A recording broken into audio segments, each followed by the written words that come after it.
ಎಲ್ಲ electronic media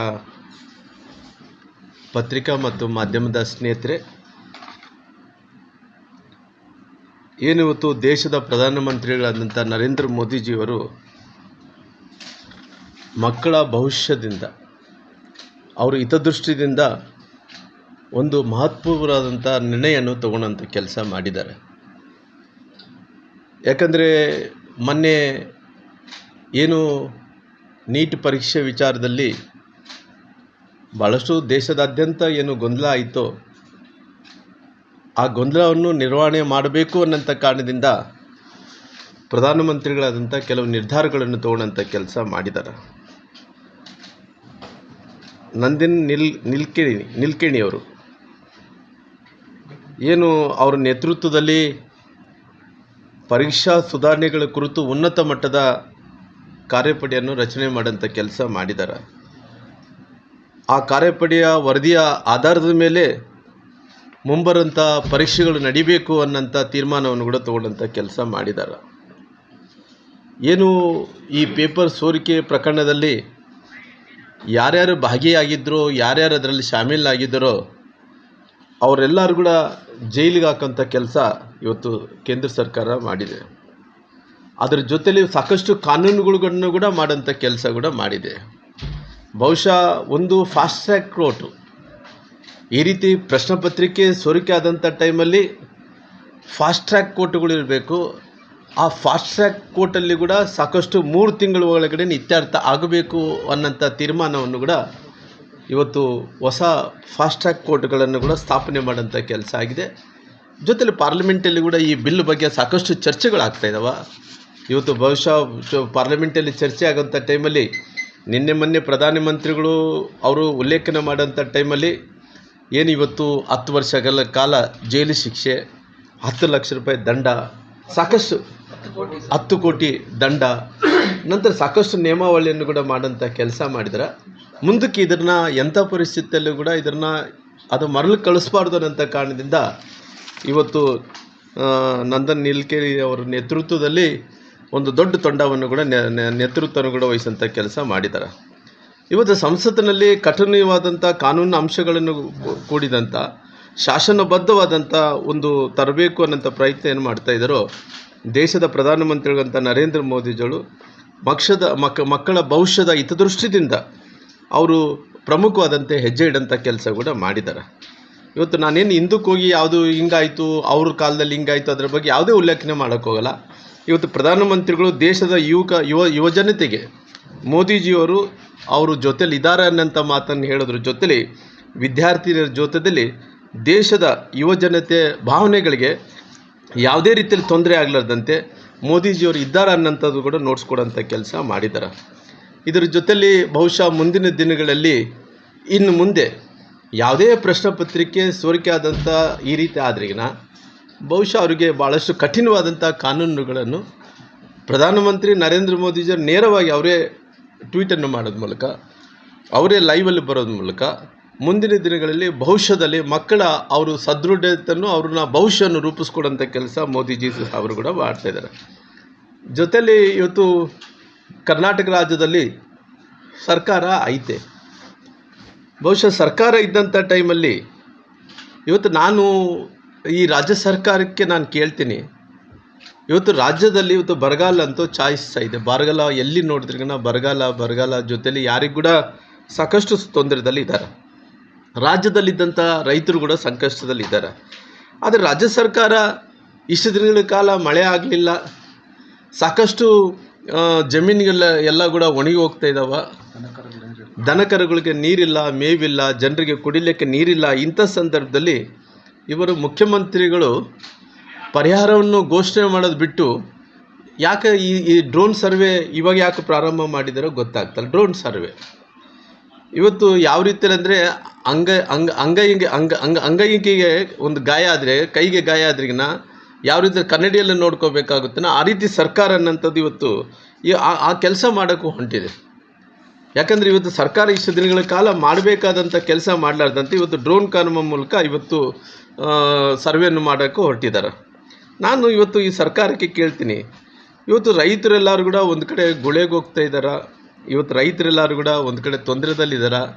ಇವತ್ತು ನಮ್ಮ ಭಾಗದಲ್ಲಿ ನಾವೆಲ್ಲರೂ ಕೂಡ ತುಂಗಭದ್ರಾ ಜಲಾಶಯಕ್ಕೆ ಅವಲಂಬಿತವಾದಂಥ ರೈಟ್ ಬ್ಯಾಂಕು ಲೆಫ್ಟ್ ಬ್ಯಾಂಕ್ನ ರೈತರೆಲ್ಲರೂ ಕೂಡ ಸಂಕಷ್ಟದಲ್ಲಿದ್ದು ಕುಡಿಯಲಿಕ್ಕೆ ನೀರಿಲ್ಲಾರ್ದಂತೆ ಕೆರೆಗಳೆಲ್ಲ ಕೂಡ ಬತ್ತಿ ಹೋಗುವಂಥ ಟೈಮಲ್ಲಿ ಇವತ್ತು ರೈತರಿಗೆ ತಕ್ಷಣವೇ ಪರಿಹಾರವನ್ನು ಘೋಷಣೆ ಮಾಡಬೇಕಾಗಿತ್ತು ಮುಖ್ಯಮಂತ್ರಿಗಳು.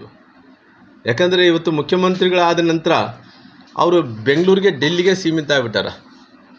ಅದು ಮೊನ್ನೆ ಚಿತ್ರದುರ್ಗದಲ್ಲಿ ಬಂದು ಅಲ್ಲಿ ಒಂದು ಸಭೆ ಮಾಡಿದ್ದ ಬಿಟ್ಟರೆ ಅವರು ಏನು ಮಾಡಿದಾರ ಮುಂದಕ್ಕೆ ಹೋಗಿ ಅಂದ್ರೆ ಡ್ರೋನ್ ಕ್ಯಾಮ್ರಾದಲ್ಲಿ ಇವತ್ತು ಸರ್ವೆ ಮಾಡೋಕ್ಕೆ ಹೊಂಟಾರ. ಅದು ಬಿಟ್ಟು ಬೇರೆ ಏನು ಕೂಡ ಕೊಟ್ಟು ಆಗಲಿಲ್ಲ. ಇವತ್ತು ಸರ್ಕಾರ ಇವತ್ತು ಏನು ಪರಿಹಾರವನ್ನು ಕೊಡಬೇಕಾಯಿತು ತಕ್ಷಣ ಕೊಡೋಂಥ ಕೆಲಸ ಆಗಬೇಕಾಗಿದೆ. ಜೊತೆಲಿ ನಾನು ಈ ಸರ್ಕಾರಕ್ಕೆ ಕೇಳ್ತೀನಿ, ರೈತರೆಲ್ಲರೂ ಕೂಡ ಒಂದು ಪರಿಹಾರವನ್ನು ಕೊಡಬೇಕು ಅಂದೇಳಿ ಪಾಪ ಇವತ್ತು ರೈತರೆಲ್ಲರೂ ಕೂಡ ಜಿಲ್ಲಾಧಿಕಾರಿಗಳ ಕಚೇರಿಗೆ ಹೋಗ್ತಾ ಇದ್ದಾರೆ, ಜೊತೆಲಿ ಸಂಬಂಧಪಟ್ಟಿದ್ದಂಥ ಅಧಿಕಾರಿಗಳ ಜೊತೆಲಿ ಕೂಡ ಹೋಗ್ತಾ ಇದ್ದಾರೆ. ಅವ್ರಿಗೆ ನಾನು ಮಂತ್ರಿಗಳಿಗೆ ರಾಮಲಿಂಗಾರೆಡ್ಡಿ ಅವ್ರಿಗೆ ಕೂಡ ಅವ್ರಿಗೆ ನೀರಾವರಿ ಮಂತ್ರಿಗಳಿಗೆ ನಾನು ಮಾತಾಡಿದೆ ಫೋನ್ ಮೂಲಕ. ದಯವಿಟ್ಟು ಅಣ್ಣವ್ರೆ, ನಮ್ಮ ಭಾಗದಲ್ಲಿದ್ದಂಥ ಲೆಫ್ಟ್ ಬ್ಯಾಂಕು ಮತ್ತು ರೈಟ್ ಬ್ಯಾಂಕಲ್ಲಿದ್ದಂಥ ರೈತರೆಲ್ಲರೂ ಕೂಡ ತೊಂದರೆದಲ್ಲಿದ್ದಾರೆ, ಕುಡಿಲಿಕ್ಕೆ ನೀರನ್ನಾಗಲಿ ವ್ಯವಸ್ಥೆ ಮಾಡಿಕೊಟ್ರಿ ಅಂದರೆ ರಾಮ್ಲವರೇ ಅಲ್ಲಿ 0.2 TMC ಕಳೆದ ವರ್ಷ ಕೊಡಬೇಕಾಯ್ತು, ನಮ್ಗೆ ಕೊಟ್ಟಿಲ್ಲ. ಈ ಸಾರಿ ಕೂಡ 25 TMC 30 TMC ನೀರಿದ್ದಾವೆ. ಜೊತೆಲಿ ಇನ್ಫ್ಲೋ ಕೂಡ ಚೆನ್ನಾಗಿ ಆಗ್ತಾಯಿದೆ. ಎಷ್ಟಿದೆ ಕರೆಕ್ಟಾಗಿ ಇನ್ಫ್ಲೋ ಗೊತ್ತಿಲ್ಲ, ಇನ್ಫ್ಲೋ ಗೊತ್ತಿದೆ 19,000 ಇದೆ. ದಯವಿಟ್ಟು ಅದನ್ನು ಸ್ವಲ್ಪ 32.5 TMC ನೀರೇನಿದೆನೋ ನಮಗೆ ಅನುಕೂಲ ಮಾಡಿಕೊಟ್ರಿ ಅಂತೇಳಿ ಮಂತ್ರಿಗಳಿಗೂ ಕೂಡ ನಾನು ವಿನಂತಿ ಮಾಡೋಂಥ ಕೆಲಸ ಕೂಡ ನಾನು ಮಾಡಿದ್ದೀನಿ. ನಾನು ಇವತ್ತು ಮುಖ್ಯಮಂತ್ರಿಗಳು ಈ ರೀತಿ ತಕ್ಷಣವೇ ರೈತರಿಗೆ ಬೇಕಾದಂಥ ರೆಸ್ಪಾನ್ಸನ್ನು ಮಾಡಿ ಬರ ಪರಿಹಾರವನ್ನು ಬಿಡುಗಡೆ ಮಾಡೋದು ಬಿಟ್ಟು ಅವ್ರು ಮಾಡಿರೋದಂಥ ಲಾಭ ಏನು ಅಂದ್ರಿಗಿನ ಈ ಗ್ಯಾರಂಟಿ ಸಮಿತಿ ಅಧ್ಯಕ್ಷರಾದಂಥ ಕ್ಯಾಬಿನೆಟ್ ದರ್ಜೆ ಸಚಿವರಾಗಿ ಕ್ಯಾಬಿನೆಟ್ ದರ್ಜೆ ಅಂದರೆ ಅವ್ರಿಗೆ ಕ್ಯಾಬಿನೆಟ್ದ ಮಂತ್ರಿಗಳು ಯಾವ ರೀತಿಯಲ್ಲಿ ಅವ್ರಿಗೆ ಒಂದು ಡೆಕೋರಮ್ ಇರುತ್ತನೋ, ಅವ್ರಿಗೆ ಯಾವ ರೀತಿಯಲ್ಲಿ ಪ್ರೋಟೋಕಾಲ್ ಇರ್ತಾನೋ ಆ ಗ್ಯಾರಂಟಿ ಸಮಿತಿ ಅಧ್ಯಕ್ಷರಿಗೆ ಇವತ್ತು ಆ ದರ್ಜೆಯ ಸ್ಥಾನವನ್ನು ಕೂಡ ಕೊಡೋಂಥ ಕೆಲಸ ಮಾಡಿದಾರೆ. ಬಹುಶಃ ಈ ವಿಚಾರದಲ್ಲಿ ಯಾರನ್ನ ಕೇಳಲಾರ್ದಂತೆ ಅವರು ತಕ್ಷಣವೇ ಇವತ್ತು ಗ್ಯಾರಂಟಿ ಸಮಿತಿ ಅಧ್ಯಕ್ಷರಿಗೆ ಎಲ್ಲವನ್ನು ಕೂಡ ಸ್ಥಾನವನ್ನು ಕೊಡೋಂಥ ಕೆಲಸ ಮಾಡಿದಾರೆ. ಇವತ್ತು ಈ ರೈತರ ಪರಿಹಾರವನ್ನು ಕೊಡ್ರಿ ಅಂದ್ರಿಗಿನ ಇಲ್ಲ ರೀ ಡ್ರೋನ್ ಕ್ಯಾಮರಾ ಸರ್ವೆ ಆಗಬೇಕು, ಕೇಂದ್ರಕ್ಕೆ ಪತ್ರ ಬರೆದಿದ್ದೀನಿ, ಅದು ಬಿಟ್ಟು ಬೇರೆ ಏನೂ ಕೂಡ ಆಗ್ತಾಯಿಲ್ಲ. ಅದಕ್ಕೋಸ್ಕರ ಇವತ್ತು ರೈತರೆಲ್ಲರೂ ಕೂಡ ಸಂಕಷ್ಟದಲ್ಲಿದ್ದಾರೆ, ಅವರು ಪರಿಹಾರವನ್ನು ಕೊಡೋಕ್ಕಾಗ್ತಾಯಿಲ್ಲ. ಗ್ಯಾರಂಟಿ ಸಮಿತಿಯ ಅಧ್ಯಕ್ಷರಿಗೆ ಮಾತ್ರ ಅವ್ರು ಎಲ್ಲ ರೀತಿಯಲ್ಲೂ ಕೂಡ ಹಣವನ್ನು ತುಂಬಿಸೋಂಥ ಕೆಲಸ ಮಾಡ್ತಾಯಿದ್ದಾರೆ. ರೈತರೆಲ್ಲರೂ ಕೂಡ ಬೀದಿ ಪಾಲಾಗ್ತಾಯಿದ್ದಾರೆ, ರೈತರೆಲ್ಲರೂ ಕೂಡ ಸಂಕಷ್ಟದಲ್ಲಿದ್ದಾರೆ. ರೈತರ ಪಾಲಿಗೆ ಎಳೆನೀರು ಬಿಟ್ಟಂಥ ಕೆಲಸ ಇವತ್ತು ಸರ್ಕಾರ ಕೂಡ ಮಾಡ್ತಾಯಿದೆ. ಜೊತೆಲಿ ಈ ಸರ್ಕಾರದಲ್ಲಿ ಯಾರು ಖುಷಿಯಾಗಿರೋಂಥದ್ದು ಈ ನಾಡಿನ ಜನರು ಯಾರು ಕೂಡ ಖುಷಿಯಾಗಿಲ್ಲ. ಈ ನಾಡಿನ ಜನರು ರೈತರೆಲ್ಲರೂ ಕೂಡ ಗೋಳಾಕ್ಕೊತಾ ಇದ್ದಾರೆ. ಇವತ್ತು ಬಡವರೆಲ್ಲರೂ ಕೂಡ ಗೊಳೆಗೆ ಹೋಗ್ತಾ ಇದ್ದಾರೆ. ಯಾವುದೇ ಅಭಿವೃದ್ಧಿ ಕೆಲಸಗಳು ಆಗ್ತಾಯಿಲ್ಲ. ಅಭಿವೃದ್ಧಿ ಕೆಲಸಗಳೆಲ್ಲ ಗುಂಡೋಗ್ತಿದ್ದೋ ಒಂದೇ ಒಂದು ಖುಷಿ ಇರೋದಪ್ಪ ಅಂದ್ರಿಗಿನ ಈ ಗ್ಯಾರಂಟಿ ಸಮಿತಿಯ ಸದಸ್ಯರೇನು ಮಾಡ್ಕೊಂಡಾರಲ್ಲ, ಈ ಗ್ಯಾರಂಟಿ ಸಮಿತಿಯ ಸದಸ್ಯರ ಜೊತೆಲಿ ಅಧ್ಯಕ್ಷರು ಖುಷಿಯಾಗಿದ್ದಾರೆ. ಅವರ ಗ್ಯಾರಂಟಿ ಸಮಿತಿಯ ಅಧ್ಯಕ್ಷರು ಖುಷಿಯಾಗಿದ್ದಾರೆ, ಜೊತೆ ಉಪಾಧ್ಯಕ್ಷರು ಜೊತೆಲಿ ಅವ್ರಿಗೆ ಏನು ಇವತ್ತು ಏನು ಈ ಸಚಿವರು ಯಾರ್ಯಾರು ಮಂತ್ರಿಗಳಾಗಿದ್ದಾರೆ ಅವರೆಲ್ಲರೂ ಖುಷಿಯನ್ನು ಬಿಟ್ಟರೆ ಬೇರೆ ಕೂಡ ಯಾರು ಕೂಡ ಆಗ್ತಾಯಿಲ್ಲ. ಅದಕ್ಕೋಸ್ಕರವಾಗಿ ಇವತ್ತು ಕಾಂಗ್ರೆಸ್ಸಿನ ಸರ್ಕಾರ ಬಂದ ಮೇಲೆ ಇವತ್ತು ಯಾರು ಈ ರಾಜ್ಯದ ಜನರು ತೃಪ್ತಿಯಾಗಿಲ್ಲ, ರೈತರು ತೃಪ್ತಿಯಾಗಿಲ್ಲ. ಅವ್ರಿಗೆ ಬೇಕಾದಂಥ ಗ್ಯಾರಂಟಿ ಸಮಿತಿಯಲ್ಲಿ ಸದಸ್ಯರು ಅವರು ಚೆನ್ನಾಗಿದ್ದಾರೆ, ಜೊತೆಲಿ ಅವ್ರ ಅಧ್ಯಕ್ಷರು ಚಲೋ ಇದ್ದಾರೆ, ಜೊತೆಲಿ ಅವ್ರ ಸಚಿವರು ಎಲ್ಲರೂ ಕೂಡ ಹ್ಯಾಪಿಯಾಗಿದ್ದಾರೆ. ಇವತ್ತು ಹೈಕಮಾಂಡಿಗೆಲ್ಲ ಕೂಡ ಏನು ಕಪ್ಪು ಕಾಣಿಕೆಯನ್ನು ಕೊಡಬೇಕಾಯ್ತು ಎಲ್ಲವನ್ನು ಕೂಡ ಕೊಡೋಂಥ ಕೆಲಸ ಮಾಡ್ತಾರೆ. ಅವ್ರ ಜೋಬನ್ನು ತುಂಬಿಸಬೇಕಾಯ್ತು ಅವೆಲ್ಲ ಕೂಡ ಜೋಬನ್ನು ತುಂಬಿಸೋಂಥ ಕೆಲಸ ಮಾಡ್ತಿದ್ರೆ ಅವರು ಹೈಕಮಾಂಡು ಅವ್ರ ಗ್ಯಾರಂಟಿ ಸಮಿತಿಯ ಅಧ್ಯಕ್ಷರು ಉಪಾಧ್ಯಕ್ಷರು ಜೊತೆಲಿ ಅವರಿದ್ದಂಥ ಸಚಿವರು ಮಾತ್ರ ಹ್ಯಾಪಿಯಾಗಿದ್ದಾರಾಗಲಿ ಯಾರು ಕೂಡ ಹ್ಯಾಪಿಯಾಗಿಲ್ಲ ಅನ್ನೋಂಥ ಮಾತನ್ನು ಕೂಡ ಹೇಳೋದು. ಜೊತೆಲಿ ಅವರು ಹೈಕಮಾಂಡ್ ಮೆಸೇಜ್ ಸಲುವಾಗಿ ಎಲ್ಲ ಕಪ್ಪು ಕಾಣಿಕೆಯನ್ನು ಅಲ್ಲಿ ತುಂಬಿಸೋಂಥ ಕೆಲಸ ಕೂಡ ಮಾಡ್ತಾರೆ. ಈ ಅನುದಾನ ಎಲ್ಲ ಜನಗಳದ್ದು ಈಗ ಏನಾದರೂ ಒಂದು ಸಜೆಷನ್ ಕೊಡ್ತೀರಾ ಇಲ್ಲ ಡಿಲ್ಲಿ ಹೈಕಮಾಂಡ್ ಬಂದು ಅವ್ರ ಮನೆಯಲ್ಲಿ ಇಟ್ಕೊಳ್ಳಿ, ಇಲ್ಲ ಈ ಆಡಳಿತ ಸರ್ಕಾರ ಡಿಲ್ಲಿ ಆಗಿದ್ದಾಗ ಒಂದಿಷ್ಟು ಹಣ ಹೋದ್ರೆ ಉಪಯೋಗ ಆಗ್ತಿತ್ತು ಅಂತ ನೋಡ್ರಿ. ಅವರು ಹೈಕಮಾಂಡವರು ಬಹುಶಃ ಅವ್ರಿಗೇನು ಕಪ್ಪು ಕಾಣಿಕೆ ಸಿಗಬೇಕಾಗ್ತಿದ್ದನೋ ಆ ಕಪ್ಪು ಕಾಣಿಕೆಯನ್ನು ಸಿದ್ದರಾಮಯ್ಯವ್ರಿಗಿಂತ ಇವತ್ತು ಶಿವಕುಮಾರ್ ಅವರು ಭಾಳಷ್ಟು ಚಲೋ ಮುಟ್ಟಿಸ್ತಾ ಇದ್ದಾನೆ ಅಲ್ಲಿ. ಹಂಗಾಗಿ ಅವ್ರು ಇರೋ ರಾಜ್ಯಗಳು 2-3 ರಾಜ್ಯಗಳಿದ್ದಾವೆ. ತೆಲಂಗಾಣ ಅಂತೂ ಸತ್ಯನಾಶ ಮಾಡಿ ಕುಂತಾರೆ. ಅಲ್ಲಿ ಇನ್ನು ನೆಕ್ಸ್ಟ್ ಚುನಾವಣೆಗೆ ಹೋದ್ರಿಗಿನ ಅಲ್ಲಿದ್ದಂಥ ಮುಖ್ಯಮಂತ್ರಿಗಳನ್ನ ಕಲ್ಲುಗಳು ತೊಗೊಂಡೇ ಹೊಡೆಯೋದು. ಯಾಕಂದರೆ ಅಲ್ಲಿ ಯಾವುದೂ ಅಭಿವೃದ್ಧಿ ಕೆಲಸಗಳು ನಡೀತಾ ಇಲ್ಲ. ಕೇವಲ ಕಪ್ಪು ಕಾಣಿಕೆಯನ್ನು ಕೊಡೋದು. ಅಲ್ಲಿ ತೆಲಂಗಾಣ ಮುಖ್ಯಮಂತ್ರಿಗಳು ಅವ್ರನ್ನ ಶಾಶ್ವತವಾಗಿ 5 ವರ್ಷಗಳ ಕಾಲ ಯಾವುದೇ ಡಿಸ್ಟರ್ಬ್ ಇಲ್ಲಾರ್ದಂತ ನೋಡ್ಕೊಳೋದು. ಜೊತೆಲಿ 2ನೇ ಭಾಗ ಪಾರ್ಟ್ 1 ಆದರೆ ಪಾರ್ಟ್ 2 ಭಾಗ ಏನಿದೆ, ನಾವು ಪಾರ್ಟ್ 2 ಅಂದರೆ ಸಿದ್ದರಾಮಯ್ಯರು 1ನೇ ಭಾಗ 2ನೇ ಅಧ್ಯಾಯ ಮುಖ್ಯಮಂತ್ರಿಗಳು ಏನು ಶಿವಕುಮಾರ್ ಆಗಿದ್ದರು ಈತ ಕೂಡ ಏನಿಲ್ಲ, ಕಪ್ಪು ಕಾಣಿಕೆಯನ್ನು ಮುಡಿಸೋದು, ATM ಥರ ಬಳಕೆ ಮಾಡ್ಕೊಳೋದು, ಅವರು ರಾಷ್ಟ್ರೀಯ ನಾಯಕರಿಗೆ ಕಾಂಗ್ರೆಸ್ ಪಾರ್ಟಿಗೆ ಸರ್ವೇಲ್ ಮಾಡಿಕೊಡೋಂಥ ಕೆಲಸ ರಾಜ್ಯದ ಮುಖ್ಯಮಂತ್ರಿಗಳು ಬಿಟ್ಟರೆ ಏನೋ ಕಾಲ ಕಳೀಬೇಕು, ಕಾಲ ಕಳೀತಾರೆ. ಇನ್ನು ಎಷ್ಟು ತಿಂಗಳಿದೆ? 600 ದಿನಗಳು ಅಂದ್ಕೊಳ್ರಿ. 600 ದಿನಗಳಾಗುತ್ತೆ, 600 ದಿನಗಳಿಗಿಂತ ಕಡಿಮೆ, 500 ದಿನ 500 ದಿನ ಹಿಂಗೆ ಅಂತಾರೆ ಹೋಗ್ತಾ ಇರ್ತಾವ. ಅದಕ್ಕೋಸ್ಕರ ಮುಖ್ಯಮಂತ್ರಿಗಳು ರೈತರ ಬಗ್ಗೆ ಕಳ್ಕಳಿದ್ರಿಗನ ಆದಷ್ಟು ಶೀಘ್ರದಲ್ಲೇ ರೈತರಿಗೆ ಪರಿಹಾರ ಹಣವನ್ನು ಘೋಷಣೆ ಮಾಡೋಂಥ ಕೆಲಸ, ಬರ ಪರಿಹಾರ ಹಣವನ್ನು ಅದು ಭಾರತ್ ಜೋಡೋ ಕ್ಲಬ್ಗಳು ಮಾಡಿ ಆದಷ್ಟು ರಕ್ಷಾ ಮತ್ತೆ ಇಡೀ ಜಿಲ್ಲಾ ಮಟ್ಟದಲ್ಲಿ ಅಲ್ಲ ಮಾಡಬೇಕಂದ್ರೆ 15,000 ಕೋಟಿ ರಿಲೀಸ್ ಕೂಡ ಮಾಡಿದಾರೆ ರೀ. ಇವಾಗ 15,000 ಕೋಟಿ ರೂಪಾಯಿ ಅವ್ರಿಗಾದ್ರೆ ಬಿಡುಗಡೆ ಮಾಡ್ತಾರೆ. ಜೊತೆಲಿ ರೈತರಿಗೆ ಇವತ್ತು ರೈತರೆಲ್ಲರೂ ಕೂಡ ಆತ್ಮಹತ್ಯೆಗಳು ಮಾಡ್ತಾ ಇದ್ದಾರೆ, ಯಾವುದೇ ರೀತಿಯಲ್ಲಿ ಕ್ಯಾರಿ ಅಂತ ಇಲ್ಲ. ಜೊತೆಲಿ ರಾಹುಲ್ ಗಾಂಧಿ ಸಾಹೇಬ್ರನ್ನ ನಾನು ಕೇಳ್ತೀನಿ, ನೀವು ಯಾವತ್ತು ಕರ್ನಾಟಕ ಬರ್ತೀರಿ ಹೇಳ್ರಪ್ಪ. ಯಾಕಂದರೆ ಇವತ್ತು ಮೊನ್ನೆನೇ ರಾಹುಲ್ ಗಾಂಧಿಯವರು ಏನು ನೀಟ್ ಪರೀಕ್ಷೆ ಕ್ವಶನ್ ಪೇಪರನ್ನು ಸೋರಿಕೆ ಆದಂಥ ಟೈಮಲ್ಲಿ ಎಲ್ಲ ಪೊಲಿಟಿಕಲ್ ಪಾರ್ಟೀಸ್ ನೋಡ್ರಿ, ಅವರು ವಿದ್ಯಾರ್ಥಿನಿಯರಿಗೆ ಪೂರ್ತಿ ಹಕ್ಕಿದೆ. ಖಂಡಿತವಾಗಿ ಅವ್ರು ಹೋರಾಟ ಮಾಡಿದ್ದು ತಪ್ಪಲ್ಲ, ಅವ್ರು ಏನು ಮಂತ್ರಿಗಳ ರಾಜೀನಾಮೆ ಕೇಳಿದ್ದು ತಪ್ಪಲ್ಲ. ಆದರೆ ಅವ್ರ ಹೋರಾಟದ ನಿಂದನೆ ಪ್ರಧಾನಮಂತ್ರಿಗಳು ಮಕ್ಕಳ ಜೊತೆಲಿ ಇದ್ದೀನಿ, ವಿದ್ಯಾರ್ಥಿನಿಯರ ಜೊತೆಲಿ ಇದ್ದೀನಿ ಅನ್ನೋಂಥ ಕಾರಣದಿಂದ ದೇಶದಲ್ಲಿ ಕೆಲವೊಂದು ಈ ಫಿಡಲ್ ಸಿಸ್ಟಮ್ನ ನಾಯಕರಿದ್ದಾರೆ ನೋಡು, ದೇಶದಲ್ಲದಂಥ ಯುವಕರನ್ನ ದಾರಿ ತಪ್ಪಿಸಬಾರ್ದು ಅನ್ನೋಂಥ ಕಾರಣದಿಂದ ಪ್ರಧಾನಮಂತ್ರಿಗಳು ಧರ್ಮೇಂದ್ರ ಪ್ರಧಾನ್ ನಿರ್ಧಾರ ತೊಗೊಂಡು ನಮ್ಮ ಕ್ಯಾಬಿನೆಟ್ ಸಚಿವರು ಎಲ್ಲರಿಗೂ ನಿರ್ಧಾರ ತೊಗೊಂಡು ರಾಜೀನಾಮೆಯನ್ನು ಕೊಡಿಸಿದ್ದಾರೆ. ರಾಜೀನಾಮೆಯನ್ನು ಕೊಡಿಸಿದ ನಂತರ ರಾಹುಲ್ ಗಾಂಧಿಯವರು ಇಲ್ಲ ನಾವು ಮಾಡಿದಕ್ಕೋಸ್ಕರವಾಗಿ ರಾಜೀನಾಮೆ ಕೊಟ್ಟಿದ್ದು ಏನೇನೋ ಹೇಳ್ಕೊಳ್ಳಿ, ಪೊಲಿಟಿಕಲ್ ಆಗಿ ಅವ್ರಿಗೆ ಲಾಭ ಪಡ್ಕೊಳ್ಳಿ. ಜೊತೆಲಿ ನಾನು ಕೇಳ್ತೀನಿ, ಈ KPSC ಹಗರಣ ಬಗ್ಗೆ, ಈ KPSC ಹಗರಣ ಬಗ್ಗೆ ನೀವು ಯಾರು ರಾಜೀನಾಮೆಯನ್ನು ಕೊಡಬೇಕಲ್ಲ, ಯಾರು ರಾಜೀನಾಮೆ ಕೊಡಬೇಕಲ್ಲ? KPSC ಹಗರಣ ಇಷ್ಟೊಂದು ದೊಡ್ಡ ಹಗರಣ ಆಗಿದೆ, ಭ್ರಷ್ಟಾಚಾರ ಆಗಿದೆ, ಯಾರು ರಾಜೀನಾಮೆಯನ್ನು ಕೊಡಬೇಕು? ಇವತ್ತು ದೆಹಲಿಯಲ್ಲಿದ್ದು ಪ್ರತಿಭಟನೆ ಮಾಡಿದಂಥ ರಾಹುಲ್ ಗಾಂಧಿಯವರು ಇವತ್ತು ಕರ್ನಾಟಕ ಹೋಗಿ ಬರ್ತೀರಂದೇಳಿ ತಾವು ಹೇಳಬೇಕಲ್ಲ. ನಾನು ಕೇಳ್ತೀನಿ, ಇವತ್ತು ಮೊನ್ನೆ ಡೆಲ್ಲಿ ಪ್ರತಿಭಟನೆ ಸಂದರ್ಭದಲ್ಲಿ ಏನು ರಾಹುಲ್ ಗಾಂಧಿ ಇದ್ದಲ್ಲ, ರಾಹುಲ್ ಗಾಂಧಿ ಏನು ಕಾರ್ ಇತ್ತು ಆ ಕಾರ್ ಹಿಂದ್ಗಡೆ ನಮ್ಮ ಮುಖ್ಯಮಂತ್ರಿಗಳು ಬಾಡಿಗಾರ್ಡ್ ಥರ ಓಡೋಗ್ತಿದ್ದ. ಅವರು ರಾಹುಲ್ ಗಾಂಧಿ ಕಾರ್ ಹಿಂದ್ಗಡೆ ಬಾಡಿಗಾರ್ಡ್ ಥರ ಓಡೋಡಿ ಹೋಗ್ತಿದ್ದ. ಈ ಓಡೋಡಿ ಹೋಗೋದ ರೀತಿಯಲ್ಲಿ ನೋಡಿದಂಥ ಟೈಮಲ್ಲಿ ಯಾರನ್ನು ಬಾಡಿಗಾರ್ಡ್ ಏನನ್ನು ಅಂದ್ಕೊಂಡು ಆದರೆ ಮುಖ್ಯಮಂತ್ರಿ ಕೂಡ ಓಡೋಗ್ತಿದ್ದಾನೆ ರಾಹುಲ್ ಗಾಂಧಿ ಕಾರ್ ಹಿಂದ್ಗಡೆ. ಆ ರೀತಿ ಓಡೋಗಂಥ DK ಶಿವಕುಮಾರ್ ಅವರು ಇವತ್ತು ಇಷ್ಟೊಂದು ದೊಡ್ಡ ಭ್ರಷ್ಟಾಚಾರ ಇದೆ, ಇದ್ರ ಬಗ್ಗೆ ನೀವು ಸ್ಪಷ್ಟೀಕರಣ ಕೊಟ್ರಲ್ಲ. ಇಷ್ಟು ಭ್ರಷ್ಟಾಚಾರ ಆದ ನಂತರ ಯಾರು ನೀವು ಮುಖ್ಯಮಂತ್ರಿಗಳು ರಾಜೀನಾಮೆ ಕೊಡ್ತೀರಾ? ಇಲ್ಲಿದ್ರೆ ಅವನು ಪ್ರಿಯಾಂಕಾ ಖರ್ಗೆ ಇದೆ ನೋಡಿ ಗೃಹ ಮಂತ್ರಿಗಳು, ಅವರು ರಾಜೀನಾಮೆ ಕೊಡ್ತಾರಾ? ಯಾಕೆ ಭಾಳಷ್ಟು ನೀತಿ ಪಾಠ ಮಾಡ್ತಾರೆ. ಇಲ್ಲ ನಮ್ಮ ಒತ್ತಾಯದಿಂದಲೇ ಅಲ್ಲಿ ರಾಜೀನಾಮೆ ಆಯಿತು, ನಮ್ಮ ಹೋರಾಟದಿಂದಲೇ ರಾಜೀನಾಮೆ ಆಯಿತು. KPSC ಹಗರಣ ಇಷ್ಟೊಂದು ದೊಡ್ಡ ಭ್ರಷ್ಟಾಚಾರ ಆಗಿದೆ, ಬ್ರಹ್ಮಾಂಡ ಭ್ರಷ್ಟಾಚಾರ ಆಗಿದೆ. ಯಾರನ್ನ ಇವತ್ತು ನೀವು ರಾಜೀನಾಮೆ ಕೊಡಿಸಿ? ಮುಖ್ಯಮಂತ್ರಿಯನ್ನ ರಾಜೀನಾಮೆ ಕೊಡಲಿ, ಇಲ್ಲಿದ್ದ ಗೃಹ ಮಂತ್ರಿಗಳನ್ನ ರಾಜೀನಾಮೆ ಕೊಡಲಿ, ಇಲ್ಲ ಅವ್ರು ಸಂಬಂಧಪಟ್ಟಿದಂಥ ಶಿಕ್ಷಣ ಸಚಿವರನ್ನಾಗಲಿ ಅವ್ರಿಗೆ ಸಂಬಂಧಪಟ್ಟಿದ್ದಂಥ ಮಂತ್ರಿಗಳನ್ನಾಗಲಿ ಕೊಡಲಿ.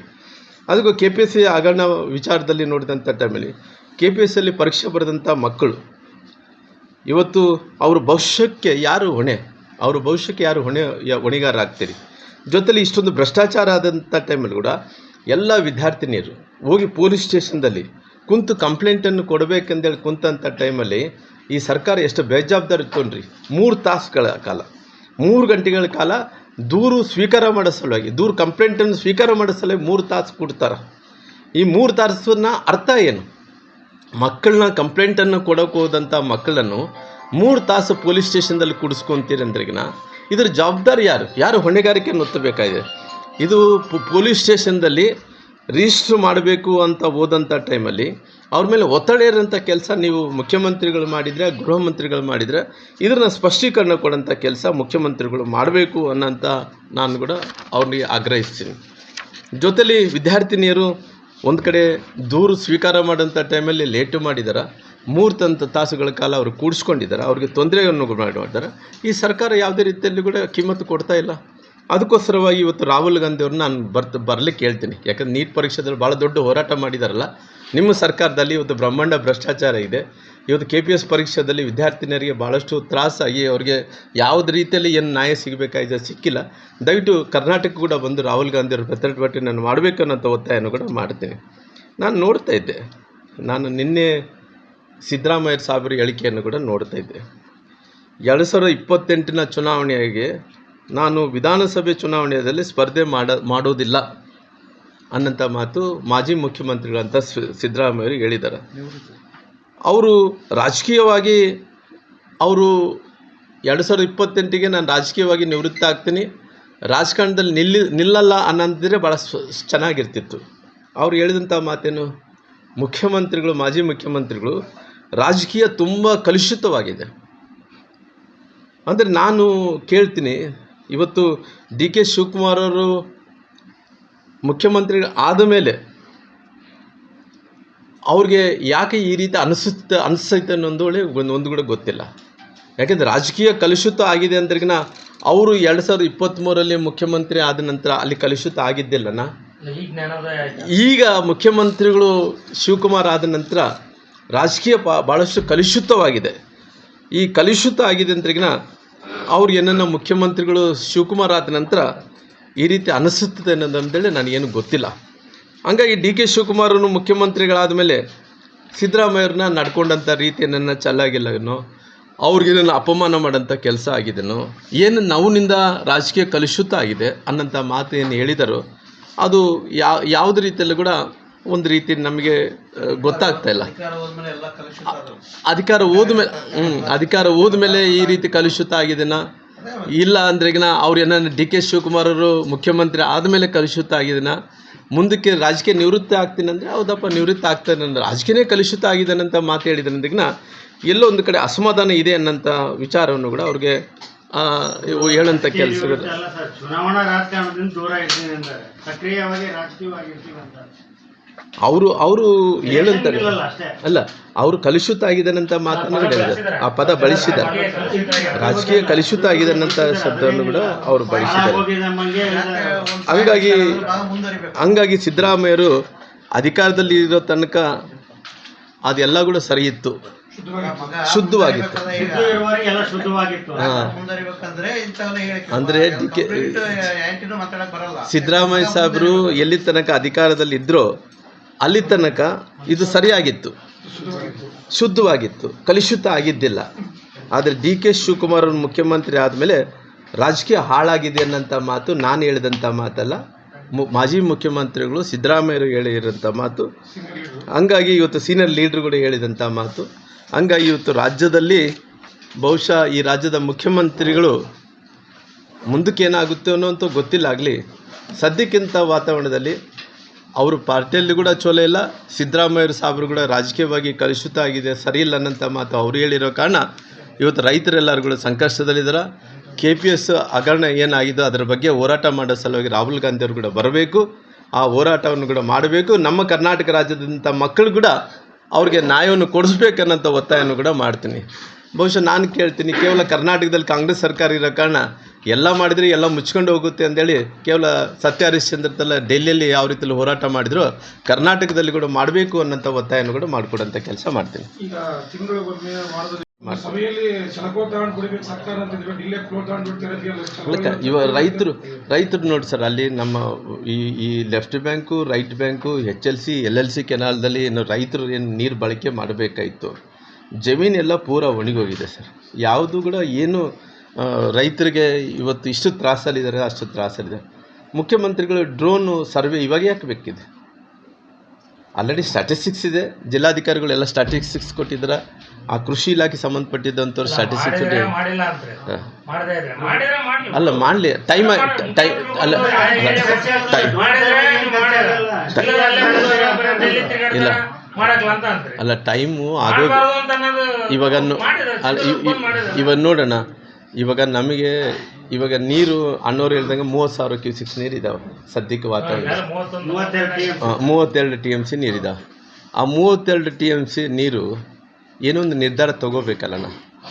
ಆಲ್ರೆಡಿ ನಮಗೆ ಆಲ್ರೆಡಿ 2 ಬೆಳೆ ನಷ್ಟ ಆಗಿದೆ ಅವಳು. ಇಲ್ಲ ಒಂದು ಬೆಳೆ ಬೇಕಂದ್ರೆ ಕನಿಷ್ಠ 65 TMC ಬೇಕು. ಅಷ್ಟು ಬೇಕಲ್ಲ ಎರಡು ಅಂದರೆ ಆಲ್ರೆಡಿ ನಮಗೆ ನೀರು ಬಂದಿಲ್ಲ. ಆಲ್ರೆಡಿ ನಮಗೆ ಒಂದು ಬೆಳೆ ಕಳ್ಕೊಂಡಿವಣ್ಣ. ಯಾಕಂದರೆ ಬಿಕಾಸ್ ಆಫ್ ದರ್ ನೆಗ್ಲಿಜೆನ್ಸ್ ಅನ್ಕೊಡ್ರಿ.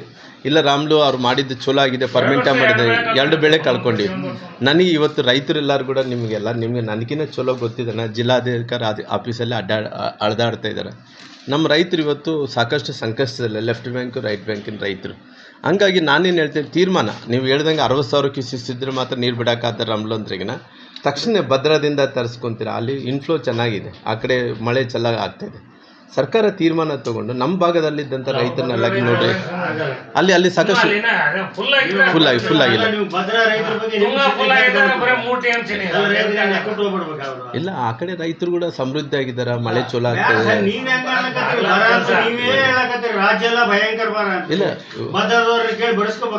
ಇಲ್ಲ ನೋಡೋಣ, ಆ ಕಡೆ ಕೃಷ್ಣ ಮಲಪ್ರಭಾ ಘಟಪ್ರಭಾ ಕಡೆ ಹೋದ್ರೆ ಮಳೆ ಜಾಸ್ತಿ ಆಗ್ತದೆ. ಯಾಕಂದ್ರೆ ಆ ಕಡೆ ಮಹಾರಾಷ್ಟ್ರ ಮೋದಿ ಸಾಹೇಬರು ಮಾಡಿದ್ರೆ ಈ ಪರಿಸ್ಥಿತಿನೇ ಬರ್ತಿದ್ದಿಲ್ಲ. 13 ವರ್ಷ ಕಳೆದ್ಬಿಟ್ರೆ ಆಗಲ್ಲ ಪುಣ್ಯಾತ್ಮರು ಏನೂ ಮಾಡ್ಲಿಲ್ಲ. ಸಮಸ್ಯೆ ಅಲ್ಲಿ ಇರೋದು. ವಾಜಪೇಯಿ ಚಿಂತನೆ ಇತ್ತು, ನದಿ ಜೋಡಣೆ ಆದ್ರೆ ಬಹುಶಃ ಈ ಪರಿಸ್ಥಿತಿ ಇರ್ತಿರ್ಲಿಲ್ಲ. ಪರಿಹಾರ ಘೋಷಣೆ ಮಾಡಬೇಕು. ಹೌದಣ್ಣ, ಬರ ಪರಿಹಾರ ತಕ್ಷಣ ಘೋಷಣೆ ಆಗಬೇಕು ಅನ್ನೋಂಥ ಒತ್ತಾಯವನ್ನು ಮಾಡೋದ್ರ ಜೊತೆಲಿ ಇಲ್ಲಿ ಹೋರಾಟಕ್ಕೆ ಕೊಡಬೇಕು. ನಮ್ಮ ಮಕ್ಕಳಿಗೆ ಜಸ್ಟಿಸ್ ಅನ್ನು ಕೊಡಿಸ್ಬೇಕನ್ನೋಂಥ ಒತ್ತಾಯ. ರಾಹುಲ್ ಗಾಂಧಿ ಕರ್ನಾಟಕಕ್ಕೆ ಬರಬೇಕು, ಕೆಲಸ ಮಾಡಬೇಕು. ಬಟ್ ನೀವು ಪ್ರತಿಪಕ್ಷವಾಗಿ ಅಪೋಸಿಷನ್ ಲೀಡರ್ ಆಗಿ ನಿಮ್ಮ ಸರ್ಕಾರ, ನಿಮ್ಮ ಪಾರ್ಟಿ ಇದೆ, ಏನು ಚಳುವಳಿಗಳೇ ಮಾಡಲಿಲ್ಲ ರಾಜ್ಯದಲ್ಲಿ. ಅವ್ರು ಹೆಂಗೆ ಅದನ್ನು ಎನ್ಕೇಜ್ ಮಾಡ್ಕೊಂಡ್ರು ಕಾಕ್ರೋಚ್ ಹೋರಾಟನ?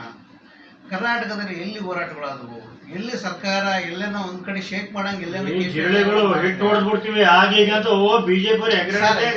ಏನ್ ಗೊತ್ತಾ, ಸ್ಟೇಟ್ ಸೆಂಟ್ರಲ್ ಕಮಿಟಿಯಿಂದ ಒಂದು ಆದೇಶ ಬರುತ್ತೆ. ಆದೇಶಕ್ಕೆ ಅನುಗುಣವಾಗಿ ಒಂದಷ್ಟು ಜನ ಸೇರಿ ಪ್ರತಿಭಟನೆ ಮಾಡಿದ್ರು. ನೀವು ಇಂಡಿವಿಜುವಲ್ ಆಗಿ ಯಾವುದು ಮಾಡಲ್ಲ. ಈಗ ಒಂದು ಹೇಳ್ತೀವಿ, ಬಳ್ಳಾರಿಯಲ್ಲಿ ಒಂದು ಫುಟ್ಬಾಲ್ ಕ್ರೀಡಾಂಗಣ, ಸಣ್ಣ ಎಕ್ಸಾಂಪಲ್ ಹೇಳ್ತೀನಿ. ಒಂದು ಫುಟ್ಬಾಲ್ ಹಾಸ್ಟೆಲ್ ಹೋಗಿ ಒಬ್ಬ ಶಾಸಕ ಫೋನ್ ಮಾಡಿದ್ರೆ ವಾಪಸ್ ಬರ್ತಾರೆ. ಇವತ್ತಿಗೂ ಅದು ಫುಟ್ಬಾಲ್ ಹಾಸ್ಟೆಲ್ ವಾಪಸ್ ಬರಲಿಲ್ಲ. ಆದೇಶ ಆಯ್ತು, ಮಕ್ಕಳು ಅಲ್ಲೇ ಇದ್ದಾರೆ. ಒಬ್ಬರು ಯಾರು ಇದ್ರು, ನಿಮ್ಮ ಲೋಕಲ್ ಲೀಡರ್ಸ್ ಯಾರು ಇದ್ರ ಬಗ್ಗೆ ಮಾತಾಡಲ್ಲ. ಅಪೋಸಿಷನ್ ಪಾರ್ಟಿ ಅವ್ರದ್ದೇನು ಜವಾಬ್ದಾರಿ ಇರೋದ್ರಲ್ಲಿ? ಲೋಕಲ್ ಸಮಸ್ಯೆನೂ ಮಾತಾಡಲ್ಲ, ರಾಜ್ಯದ ಸಮಸ್ಯೆನೂ ಮಾತಾಡಲ್ಲ. ಅವ್ರು ಲೋಕಲ್ ಲೀಡರ್ಸ್ ಯಾರಿದ್ದಾರೆ ಅವ್ರು ಜವಾಬ್ದಾರಿ ಯಾಕಂದ್ರೆ ಲೋಕಲ್ ಲೀಡರ್ಸ್ ಅವ್ರು ಮಾತಾಡಬೇಕಾಗಿತ್ತು. ಈಗ ಅದೇ ಗದಗಿನಾಗ ಆಗಿತ್ತು, ಇದೇ ತರ ಗದಗಿನಾಗ ಆಗಿತ್ತು. 3 ಜಿಲ್ಲೆಗಳಲ್ಲಿ ಹಿಂಗೆ ಆದಾಗ ಒಬ್ಬ MLA ಲೋಕಲ್ ಲೀಡರ್ಸ್ ಮಾತಾಡಿ ನಮ್ಮ ಮಕ್ಕಳಿಗೆ ತೊಂದರೆ ಆಗ್ತಂತ ವಾಪಸ್ ಕರ್ಸ್ಕೊಂಡ್ರು. ಇವತ್ತು ಬಳ್ಳಾರಿ ಮಕ್ಕಳು ವಾಪಸ್ ಬಂದಿಲ್ಲ, ಅಲ್ಲೇ ಇದಾರ. ಇನ್ನೊಂದು ವಾರ 15 ದಿನ ಹೋದ್ರೆ ಅಡ್ಮಿಷನ್ ಮುಗಿತಾವ. ಮತ್ತೆ ಸರ್ ಬೆಂಗಳೂರಲ್ಲಿ ಫುಟ್ಬಾಲ್, ಬಳ್ಳಾರಿಯಲ್ಲಿ ಫುಟ್ಬಾಲ್ ಕ್ರೀಡಾ ಇದೆ, ಅದು ಬೆಂಗಳೂರಿಗೆ ಶಿಫ್ಟ್ ಆಯ್ತು. ಬೆಂಗಳೂರು ಶಿಫ್ಟ್ ಆದ್ಮೇಲೆ ವಾಪಸ್ ಆಗಬೇಕಲ್ಲ, ವಾಪಸ್ ಬಂತು. ಆದೇಶ ಆದ್ಮೇಲೆ ವಾಪಸ್ ಆಯ್ತು. ಮಕ್ಕಳಲ್ಲೇ ಬಿಡ್ತಾ ಇಲ್ಲ. ಆ JD ಅವ್ರು ಯಾರು ಶೆಟ್ಟಿ ಅಂತ JD ಅವ್ರು ಫೋನ್ ಎತ್ತದಲ್ಲ. ಇಲ್ಲೇ ಲೋಕಲ್ ಲೀಡರ್ ಕೂಡ ಮಾಡಿಸ್ರಿ, ನಾವು ಫೋನ್ ಎತ್ತದಲ್ಲ. ಅದಕ್ಕೆ ಇನ್ನೊಂದು ಕಾರಣ ಇದೆ ಸರ್, ಬೆಂಗಳೂರು ಬಿಟ್ರೆ ಬಳ್ಳಾರಿಯಾಗಿತ್ತು ಫುಟ್ಬಾಲ್. ಬೆಂಗಳೂರಲ್ಲಿ ಇದ್ದಂತ ಹುಡುಗರು ಆಡ್ಲಿಲ್ಲ ಸರಿಯಾಗಿ. ಅದಕ್ಕೆ ಇಲ್ಲೇ ಹುಡುಗರು ಯಾವಾಗ್ಲೂ ಆಡಿ ಪ್ರೈಸ್ ತರ್ತದ್ದು. ನಮ್ಮ ಅದಕ್ಕೆ ಮಾಡಿದ್ರು ಈ ಹುಡುಗನಲ್ಲಿ ಕಸಿಮುಟ್ರ ಆಯ್ತು ಅಂತ ಅಲ್ಲಿ ಕಸಿಮುಟ್ರ ಅದಾಗಿದೆ. ಬಟ್ ಇನ್ನ 20 ಸೆಕೆಂಡ್ ಇಯರ್ ಹುಡುಗರು ಇಲ್ಲೇ ಇದಾರ. ಬಟ್ ಫಸ್ಟ್ ಇಯರ್ 20 ಹುಡುಗರು ಈ ವರ್ಷ ಏನು ಅಡ್ಮಿಷನ್ ಆಗೈತಲ್ಲ, ಅವ್ರು ಇಲ್ಲಿಗೆ ಬರ್ಬೇಕು. ನಿಮ್ ಯಾರು ಲೀಡರ್ಗಳಿಗೆ ಸದನದಾಗಾದ್ರೂ ಮಾತಾಡಕ್ಕೆ ಸರ್, ಇದು ಸಣ್ಣ ಎಕ್ಸಾಂಪಲ್. ಈ ತರ ಎಷ್ಟು ಇಲಾಖೆಗಳು ಬೇರೆ ಕಡೆ ಶಿಫ್ಟ್ ಆಗ್ಯಾವ. ಒಂದು ಪ್ರಿಯಾಂಕಾ ಬಂದು ಕೂಡಲೇ ಅದು ಯಾವ್ದು ಸ್ಕಿಲ್ ರೇಷ್ಮೆ ಇಲಾಖೆ ಬೆಂಗಳೂರು ವಲಯ ಆಫೀಸು ಗುಲ್ಬರ್ಗ ಶಿಫ್ಟ್ ಮಾಡ್ಕೊಂಡು ಯಾರು ಮಾತಾಡ್ಲಿಲ್ಲ. ನೀವು ಯಾರು ಕೂಡ ಪ್ರತಿಪಕ್ಷ, ಇಲ್ಲಿ ಜಿಲ್ಲೆ ನಮ್ಮ ಬಳ್ಳಾರಿ ಜಿಲ್ಲೆ ಪ್ರತಿಪಕ್ಷ ಲೋಕಲ್ ಸಮಸ್ಯೆ ಬಗ್ಗೆ ತೆರೆಗೆಡಿಸಿ. Thank you.